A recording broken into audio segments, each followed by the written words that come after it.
வணக்கம் நண்பர்களே. இன்னும் ஒரு இனிய காலை பொழுதில் தீதும் நன்றும் நிகழ்ச்சியில் உங்களை சந்திப்பதில் மிக்க மகிழ்ச்சி அடைகிறேன். செப்டம்பர் 27 உலக சுற்றுலா தினம். இந்த தினம் ஒவ்வொரு ஆண்டும் உலகில் சுற்றுலா குறித்த விழிப்புணர்ச்சியை ஏற்படுத்துவதற்கும் அது தொடர்பான விவாதங்களை உருவாக்குவதற்கும் சுற்றுலாத்துறையை மேம்படுத்துவதற்குமான முன்னெடுப்புகளை செய்வதற்கும் இந்த தினம் கொண்டாடப்பட்டு வருகிறது. ஒவ்வொரு ஆண்டும் இந்த தினத்திற்கு ஒரு தீம், அதாவது ஒரு கருப்பொருள் கொடுப்பார்கள். அதன் அடிப்படையில் அந்த ஆண்டு உலக சுற்றுலா தினம் கடைபிடிக்கப்படும். அந்த வகையில் 2024 ஆண்டிற்கான ஒரு கருப்பொருள் என்னவென்று சொன்னால் கிரீன் இன்வெஸ்ட்மெண்ட் இன் டூரிசம் என்பதாகும். அதாவது பசுமைசார் சுற்றுலா. அந்த பசுமைசார் சுற்றுலாவை எப்படி வளர்த்தெடுப்பது, சுற்றுலாத்துறையையும் அந்த சுற்றுச்சூழல் இயக்கத்தையும் எப்படி இணைப்பது என்கிற மிக முக்கியமான ஒரு பொருளில் இந்த 2024 ஆண்டு இந்த உலக சுற்றுலா தினம் கொண்டாடப்படுகிறது. இதில் முக்கியமாக நாம் பார்க்க வேண்டியது என்றால் சுற்றுலா என்றால் என்னவென்பதை பற்றிய ஒரு பரந்த ஒரு பார்வையை நாம் முதலில் புரிந்து கொள்ள வேண்டும். அதற்கு பிறகு இந்த பசுமை சுற்றுலா என்பதை நாம் அதை பற்றி பேசலாம். சுற்றுலா என்பது வெறுமனே இடங்களை அல்லது மலைகளையோ அல்லது பள்ளத்தாக்குகளையோ காடுகளையோ வேடிக்கை பார்ப்பது மட்டுமல்ல. சுற்றுலா என்பது மிகவும் பரந்த ஒரு பொருளில் இன்றைக்கு வழங்கப்படுகிறது. உதாரணமாக டூரிசம் என்று வருகிற போது ஒரு ஹெல்த் டூரிசம் என்பது இன்றைக்கு மிக முக்கியமான ஒன்றாக இருக்கிறது, அல்லது மெடிக்கல் டூரிசம் என்பது. அந்த வகையில் பார்க்கிற போது உலகத்தில் சிறந்த மருத்துவ வசதிகள் குறைந்த செலவில் கிடைக்கக்கூடிய நாடுகளை தேடி மக்கள் செல்வது என்பதும் அந்த ஒரு ஹெல்த் டூரிசத்தினுடைய ஒரு முக்கியமான ஒரு பகுதியாக இருக்கிறது. உதாரணமாக இந்தியாவில் சென்னை நகரம் அப்படிப்பட்ட ஒரு மெடிக்கல் டூரிசத்தினுடைய ஒரு ஸ்பாட்டாக விளங்கி கொண்டிருக்கிறது. உலகின் பல நாடுகளிலிருந்தும் இங்கு சென்னைக்கு மருத்துவத்தை தேடி வருகிறவர்கள் இருக்கிறார்கள். அதே போல் எஜுகேஷ்னல் டூரிசம் இருக்கிறது. கல்விக்காக பிற நாடுகளுக்கு புலம்பெயர்ந்து செல்வது, கல்வி வாய்ப்புகளை தேடி செல்வது என்கிற ஒரு விஷயம் இருக்கிறது. அதே போல் கலாச்சாரம் சார்ந்த விஷயங்கள், ஆன்மீக சுற்றுலாக்கள், இப்படி வெவ்வேறு நோக்கங்களுக்காக இந்த சுற்றுலா என்கிற பதம், அதாவது மனிதர்கள் இடம் விட்டு இடம் சென்று சில நோக்கங்களை அல்லது சில நம்பிக்கைகளை அல்லது சில இலக்குகளை தேடி செல்வது தான் இதனுடைய அடிப்படை. இப்பொழுது இந்த கிரீன் டூரிசம், அதாவது நீங்கள் பசுமை சுற்றுலா என்று பார்க்கிற போது சுற்றுலாவிற்காக நாம் வனங்களை அழிக்கக்கூடாது, வன உயிர்களை நாம் தொந்தரவு செய்யக்கூடாது.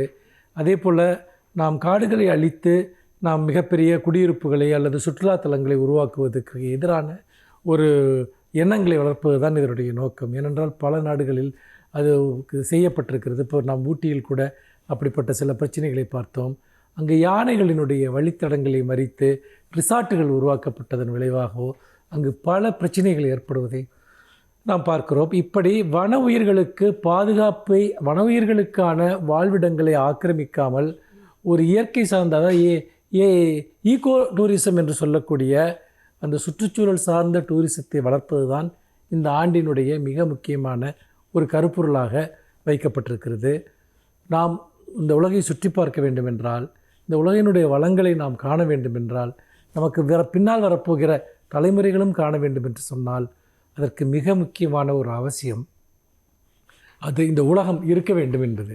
இந்த உலகத்தினுடைய வசீகரங்கள், அழகுகள் இருக்க வேண்டும் என்பது. நாம் அவற்றையெல்லாம் அழித்துவிட்டு வன உயிர்களை எல்லாம் ஒன்றுமில்லாமல் ஆக்கிவிட்டு சுற்றுலாவை வளர்ப்பது என்பது அது உண்மையிலேயே நமக்கு எதிரான ஒரு மிகப்பெரிய வன்முறையை நாமே இழைத்துக் கொள்கிறோம் என்றுதான் அதற்கு பொருள். மீண்டும் இன்னும் ஒரு புதிய சிந்தனையோடு உங்களை சந்திக்கிறேன். நன்றி, வணக்கம்.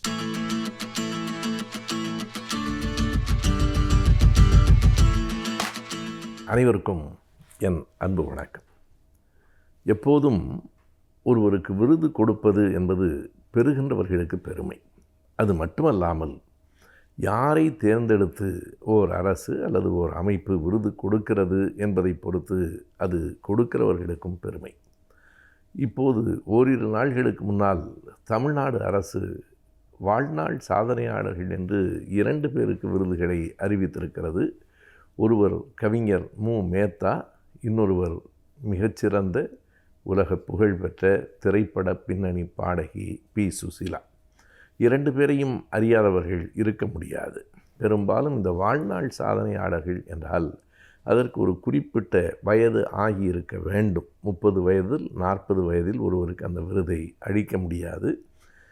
அண்ணன் கவிஞர் மேத்தா அவர்களுக்கு 80 வயதும் சுசிலா அவர்களுக்கு 90 வயதும் ஆகிற இந்த நேரத்தில் மிக பொருத்தமானவர்களை தேடி எடுத்து தமிழ்நாடு அரசு அந்த விருதுகளை வழங்கியிருக்கிறது. சுசிலா அவர்களை பற்றி எல்லோருக்கும் தெரியும். சாதாரணமாக திரை இசை பாடல்களை கேட்கிறவர்கள் அத்தனை பேருக்கும், அதுவும் எங்களை போன்றவர்களின் இளமை காலங்களில் டி.எம். சௌந்தரராஜன், பி. சுசிலா என்கிற 2 பெயர்கள் தான் தெரியும். பிறகு சீர்காழி கோவிந்தராஜன், பி.பி. ஸ்ரீனிவாஸ், ஜானகி அம்மா என்று பலரும் இருந்தார்கள். இவர்கள் 2 பேரையும் எல்லோருக்கும் தெரியும். அதே போல கவிதை உலகில், இலக்கிய உலகில் இருக்கிற அத்தனை பேருக்கும், கல்வியாளர்களுக்கும் கவிஞர் மு. மேத்தாவை தெரியும். வெகு மக்களும் கண்டிப்பாக தெரிந்திருக்க வேண்டிய ஒரு பெயர்தான் மு. மேத்தா. அவருடைய கவிதைகள் சில சாதனைகளையே தமிழ் இலக்கிய உலகில் படைத்திருக்கின்றன என்று சொல்ல வேண்டும். தமிழ் இலக்கிய உலகில், குறிப்பாக கவிதை உலகில் மரபு கவிதைகளை தாண்டி பாரதியார் வந்ததற்கு பிறகு எளிமையான மரபு கவிதைகள், அவரை பின்பற்றி பாரதிதாசன், இருந்தாலும் அதற்கு பின்னால் புதுக்கவிதை மரபு என்று ஒன்று தொடங்கிற்று. அதற்கும் பாரதியார் தான் தொடக்கம் என்றாலும் 1930களில் 40களிலெல்லாம் எழுத்து என்று ஒரு புதிதாக சீசு செல்லப்பா அவர்களின் தலைமையிலே தொடங்கிற்று. பிறகு மணிக்கொடி காலம், எழுத்து காலம் என்று புதுக்கவிதை உலகில் சொல்லுவது உண்டு. அவை எல்லாம் புது கவிதைகள், இலக்கண மரபுகளை தாண்டி எழுதப்பெற்ற கவிதைகளாக இருந்தன. ஆனாலும் அவை வெகுமக்களுக்கான கவிதைகளாக இல்லை. ஒவ்வொரு கவிஞனினுடைய அகவய தேடல், அவர்களின் உள் மன ஆழத்திலிருந்து வருகிற செய்திகளாக அவை இருந்தன. அந்த காலத்திலே தான் 70களின் தொடக்கத்தில் கோவையிலிருந்து மானுடம் பாடும் வானம்பாடிகள் என்று ஒரு பெரிய அணியினர் புறப்பட்டு வந்தார்கள். அதிலே தான் கவிக்கோ அப்துல் ரஹ்மான் அவர்கள், சிற்பி அவர்கள், சிவி, ஈரோடு தமிழன்பன், அந்த வரிசையில் வந்தவர்களிலே ஒருவர் தான் மு. மேத்தா அவர்கள். மு. மேத்தா எழுதி அன்றைக்கு வெளியிட்ட அந்த ஒரு கவிதை நூல் இளைஞர்களின் எல்லோருடைய கைகளிலும் இருந்தன. நான் கல்லூரி காலங்களில் படித்தபோது விரும்பி படித்த நூல்கள் இளைஞர்கள் என்று சொன்னால், ஒன்று மேத்தாவினுடைய கண்ணீர் பூக்கள், இன்னொன்று மீரா அவர்கள் எழுதியிருக்கிற கனவுகள் கூட்டல் கற்பனைகள் = காகிதங்கள் என்கிற புத்தகம். இந்த 2இல் கண்ணீர் பூக்கள் நான் அறிந்த வரையில் ஏறத்தாழ 30 முறை மீண்டும் மீண்டும் பதிப்பிக்கப்பட்டிருக்கிறது. அன்றைக்கு கண்ணீர் பூக்கள் புத்தகத்தை அறியாதவர்கள் புதுக்கவிதை உலகத்தை அறியாதவர்கள் என்றுதான் கருதப்பட்டார்கள். ஏனென்றால் கவிக்கோ அப்துல் ரஹ்மானினுடைய கவிதைகள் புரிந்து கொள்வதற்கு சற்று கடினமாக இருக்கும். மேத்தாவின் கவிதைகள் நம் அருகில் நின்று பேசும், நம் வாழ்வை பேசும், நம் குரலிலேயே பேசும். மிக அழகான கவிதை தொகுப்பாக அது அமைந்தது. அதற்கு பிறகு அவருடைய ஊர்வலம் தொடங்கிற்று. ஊர்வலம் என்றால் அதுவும் அவருடைய புத்தகத்தின் ஒரு பெயர்தான். இப்படி பல நூல்களை எழுதியிருக்கிறார். 70க்கும் மேற்பட்ட திரைப்படங்களில் பாடல்களை எழுதியிருக்கிறார். இருந்தாலும் நான் அறிந்த அந்த மேத்தா கண்ணீர் பூக்களின் மேத்தா. அதற்கு பிறகுதான் நான் அவரை சந்திக்கிற வாய்ப்பினை பெற்றேன். கண்ணீர் பூக்களை அறியாத கல்லூரி இளைஞர்களே இல்லை என்கிற அளவுக்கு எழுதியவர். திராவிட இயக்க கொள்கைகளில் உரமாக இருக்கிறவர். ஈழத்தமிழர்களின் போராட்டத்தில் முழுமையாக தன்னை அர்ப்பணித்து கொண்டு ஈடுபட்டவர். கல்லூரியில் பேராசிரியராக இருந்து ஓய்வு பெற்றவர். இப்படி பன்முக ஆளுமை கொண்ட மு. மேத்தா அவர்களுக்கும், திரைப்பட பாடல்களை பாடியிருக்கிற சுசீலா அம்மையார் அவர்களுக்கும் அளிக்கப்பட்டிருக்கிற விருதுகள் அவர்களுக்கும் பெருமை சேர்க்கின்றன. அவர்களை தேடி பிடித்து கொடுத்திருக்கிற தமிழ்நாடு அரசுக்கும் பெருமை சேர்த்திருக்கிறது.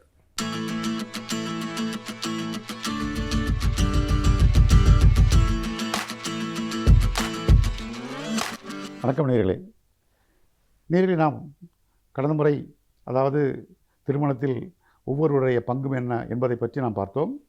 இப்பொழுது நாம் பார்க்க இருப்பது திருமணத்தில் குழந்தைகளுடைய பங்கு என்ன, குழந்தைகள் எவ்வாறு இதில் பங்கேற்கின்றது, அந்த திருமண மனவாழ்வில் எப்படி இருக்கின்றது என்று பார்த்தோம் என்றால், அதாவது பொதுவாக சில பேர் என்ன கூறுகின்றார் என்றால், அதாவது நான் இந்த குழந்தைக்காகத்தான் வாழ்கின்றேன், இந்த குழந்தை இல்லை என்றால் நான் மடிந்திருப்பேன், நான் எங்கேயோ போயிருப்பேன், விவாகரத்தை வாங்கியிருப்பேன், நான் என்னுடைய நிலைமை இறந்து போயிருப்பேன், இல்லை வேறு எங்கேயோ நான் போயிருப்பேன் என்று அவர்கள் கூறுகின்றார்கள். இந்த குழந்தைக்காகத்தான் நான் வாழ்கின்றேன் என்று கூறுகிறார்களே, இது சாத்தியமா? இதில் உண்மை இருக்கின்றதா, இது அர்த்தம் இருக்கின்றதா, இல்லையா, இது வெறும் கூற்றுதானா, இல்லை உண்மையா என்பதை பற்றி நாம் பார்ப்போம். அதாவது குழந்தை இருக்கின்றது, அதாவது குழந்தைகள் பெற்றோரிடம்தான் வளர வேண்டும் என்ற கருத்தில் எந்த ஒரு மாற்று கருத்தும் கிடையாது. கண்டிப்பாக குழந்தைகள் பெற்றோரிடம் தான் வளர வேண்டும். ஆனால் அந்த பெற்றோர்களை அது தினம் தினம் சண்டையிட்டு கொண்டும் ஒருவரை ஒரு அவமானப்படுத்தி கொண்டும் அதை அசிங்கப்படுத்தி கொண்டும் கீழ்த்தரமான வார்த்தைகள் பேசிக்கொண்டும் இருவரும் அடிக்கடி தினம் தினம் சண்டையிட்டு கொண்டிருந்தால் அந்த குழந்தையினுடைய நிலை எப்படி இருக்கும்? அந்த குழந்தைக்கு என்ன பாதுகாப்பு இருக்கின்றது? ஒரு செக்யூரிட்டி இருக்கின்றதா? அந்த குழந்தைக்கு ஒரு செக்யூரே இருக்காது, பாதுகாப்பின்மை இருக்காது. அப்படி இருக்கும் பொழுது அந்த குழந்தைக்கு எப்படி, அதாவது மன வளர்ச்சி இருக்கும், மன முதிர்ச்சி இருக்கும். அது இரண்டும் இன்றுமே இந்த இரண்டுமே சீராக இருக்காது. அப்பொழுது அந்த குழந்தையினுடைய வளர்ச்சி எப்படி இருக்கும், படிப்பு எப்படி இருக்கும், யோசித்து பார்க்க வேண்டும். அது மட்டுமல்லாமல், அதாவது சில பெற்றோர்களை கூறுகின்றார்கள் குழந்தைகள் முன்னிலையில், நான் உனக்காகத்தான் வாழ்கின்றேன், உனக்காகத்தான் நான் இவ்வளோ கஷ்டப்படுகின்றேன், இவ்வளோ துன்பப்படுகின்றேன், இவ்வளவு அதாவது கஷ்டப்படுகின்றேன், துன்பப்படுகின்றேன், அவமானப்படுகின்றேன், என்னுடைய கௌரவமெல்லாம் போகின்றது, எல்லாம் எதற்காக? உன்னை வாழ வைக்க வேண்டும், உன்னை படிக்க வைக்க வேண்டும், உனக்காகத்தான் என்றெல்லாம் அவர்கள் கூறிக்கொண்டிருக்கிறார்கள்.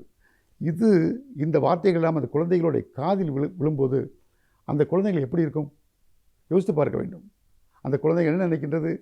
நம்மால் தானே இவ்வளவு கஷ்டம், என்னால் தான் என்னுடைய பெற்றோர்களுக்கு இவ்வளவு துன்பம் இருக்கின்றது, துன்பப்படுகிறார்கள், கஷ்டப்படுகிறார்கள், வேதனைப்படுகிறார்கள் என்று அந்த குழந்தை எண்ணுகின்றது.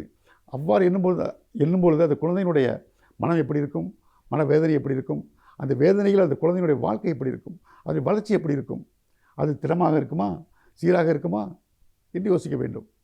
நிச்சயமாக இருக்கிறது வாய்ப்புகள் இல்லை. அந்த குழந்தைகள் திசை மாறுவதற்கு வாய்ப்புகள் இருக்கின்றது. ஆக பெற்றோர்கள் இருந்தும் பெற்றோர்களுடன் வளர வேண்டும் என்று கூறுகின்றோம். எதற்காக கூறுகின்றோம்?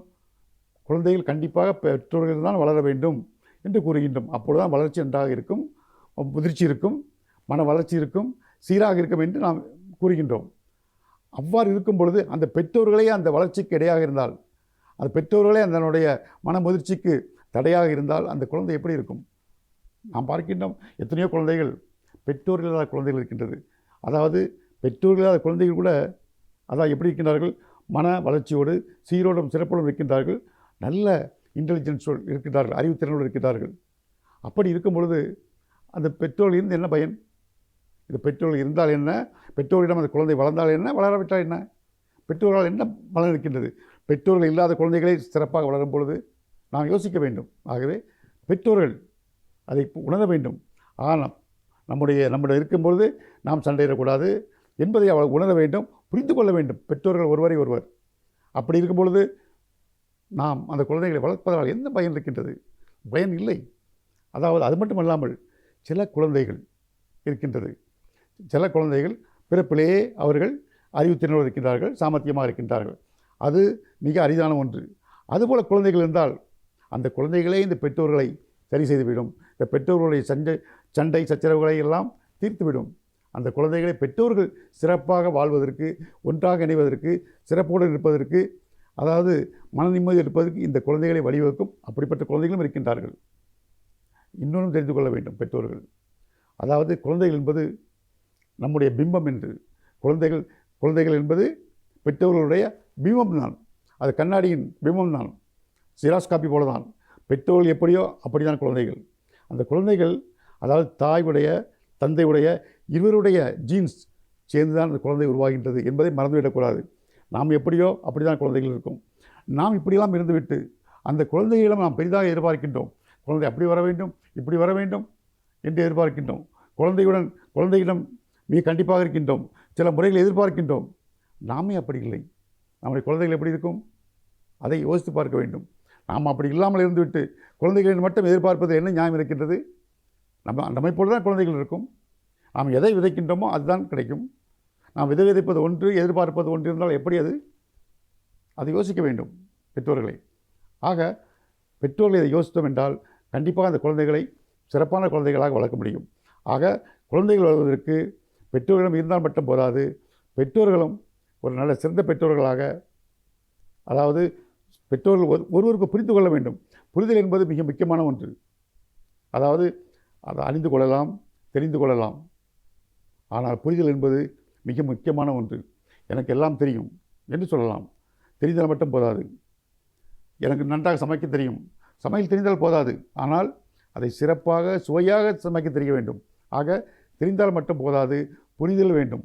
தெரிதல் என்பது வேறு, ஐ நோ என்பது வேறு, எனக்கெல்லாம் தெரியும் என்பது வேறு. ஆனால் ஐ அண்டர்ஸ்டாண்ட், நான் புரிந்து கொண்டேன் என்பது அது வேறு. புரிந்து கொள் என்பது நாம் உள்வாங்கி அதனுடைய நல்லது கெட்டதுகளை நாம் தெளிவாக தெரிந்து கொண்டு வருவதுதான் புரிதல் என்று பெயர். அதுதான் அறிவு. அறிவென்பது அது அறிந்து கொண்டு புரிந்து கொள்வது பேர் தான் அறிவென்று அர்த்தம்.